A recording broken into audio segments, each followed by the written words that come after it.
కొడుకు ప్రాణాన్ని కాపాడిన రెండిడ్లీలు. ఒక ఆవిడ ప్రతిరోజు తన ఇంటి పెట్టెగోడ పైన ఆకులో రెండిడ్లీలు పెడుతూ వస్తుంది. ఆ దారి గుండా వెళ్తూ ఆకలితో ఉన్నవారు ఎవరైనా తింటారేమో అని.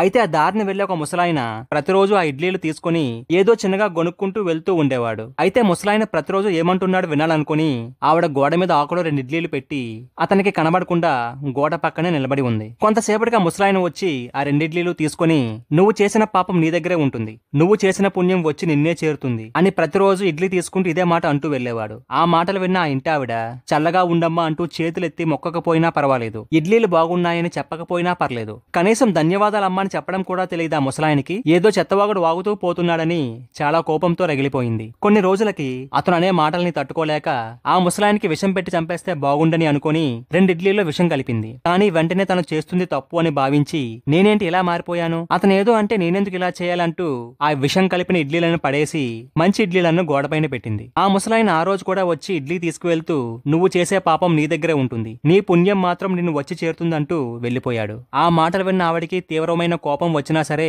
కంట్రోల్ చేసుకుంది. అయితే ఆ రోజు మధ్యాహ్నం ఎవరో తలుపు తట్టినట్లు అనిపిస్తే వెళ్లి తలుపు తెరిచింది. ఎదురుగా మురికి బట్టలతో ఒక యువకుడు నిలబడి ఉన్నాడు. అతను ఎవరో కాదు, సొంతంగా ఉద్యోగం చేసుకుంటానని ఇల్లు వదిలి అలిగి వెళ్లిపోయిన తన కొడుకే. అప్పుడు ఆమె తన కొడుకుని చూసి ఆశ్చర్యపోతూ, ఏమైంది ఇలా ఉన్నావు అని అడిగింది. అప్పుడు ఆ యువకుడు, అమ్మా, ఇంటికి వస్తుంటే ఎవరో నా పర్సు దొంగిలించారు, చేతిలో చిల్లి గవ్వలేదు, బాగా ఆకలి వేసి కళ్ళు తిరిగి పడిపోయాను. ఎవరో ఒక ముసలాయన తన దగ్గర ఉన్న రెండు ఇడ్లీలు నాకిచ్చి నా ఆకలి తీర్చి నా ప్రాణాలు నిలబెట్టాడు. ఆ మాటలు వినగానే ఆమెకు ఒక్కసారిగా వణుకు పుట్టింది. ఒకవేళ నేను విషం కలిపిన ఇడ్లీలు పెట్టి ఉంటే ఈ పాటికి నా కొడుకు శవమై ఇంటికి చేరేవాడంటూ కంటతడి పెట్టుకుంది. ఇప్పుడు ఆమెకు అర్థమైంది ప్రతిరోజు ఆ ముసలాయన చెప్పే మాటలకు అర్థం.